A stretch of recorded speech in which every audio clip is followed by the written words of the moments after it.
So how has the Monaco experience been so far? This is my third year here, and every year it's amazing. Every year it's so much fun. Just from meeting the fans to the press to the parties, my fellow actors that are here. My husband and I just, is one of the biggest treats I think in my career is being invited back every time to come to the festival. Are you a big TV watcher yourself? And if so, what do you watch? Oh, I love Game of Thrones, although I'm behind, so don't spoil it for me because I'll get really upset. And I just started watching Life in Pieces, and I think it's fantastic. You're here to talk about Hawaii Five-0. Yes. What's coming up next for Abby? Well, I think season 6 is airing right here, so we're going to see Abby has a couple tricks up her sleeve at the end of the season. And then season 7, she's going to still be involved, and we're going to see her and Jin-Ho Kelly's relationship develop more. What's the best thing for you about shooting that show? There's a couple things. First, the cast. The cast is awesome. It's a great group of people to work with. They're very welcoming from day one. And it's just, they're a very cohesive unit, and it's so great to kind of walk onto set and have that and be welcomed into their ohana, which is Hawaiian for family.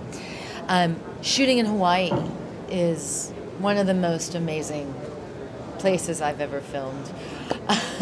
No, none of my friends feel bad for me when I'm like, oh, I gotta go to work. They're like, really? I'm like, I know. It's like you're working, but you're on vacation. It's amazing. And the show itself, I love the whole look of the show. It's a police procedural, but it's also a relationship show.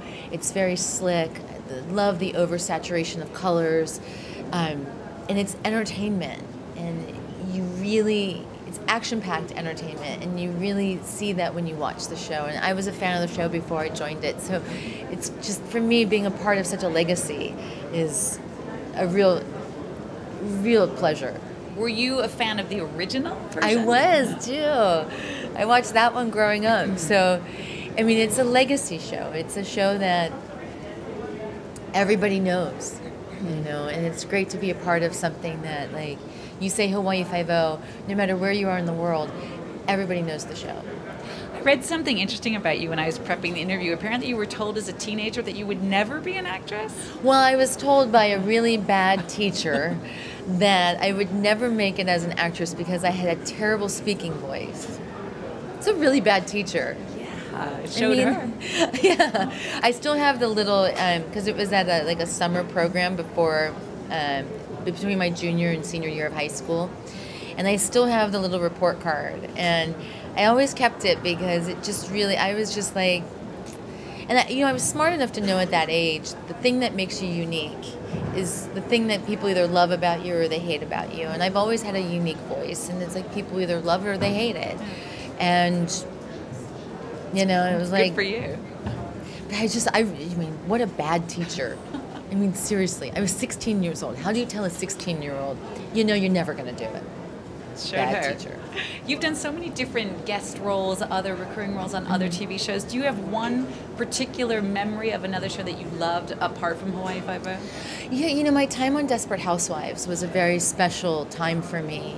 It came about right after Dexter, my end on Dexter, and for me, I was also a big fan of Desperate Housewives, and to go and work with such amazing women who I had admired and looked up to, whose careers I had admired, to work with them all was just a real treat. My first day on set, I was trying to be cool, and I was like getting out of the van, and we're on Wisteria Lane, and I get out of the van, and I just had this like fangirl moment where I started running up and down the street and going, oh my God, there's Susan's house. And oh my God, that's where Bree lives. And oh, I can't believe I'm on Wisteria Lane.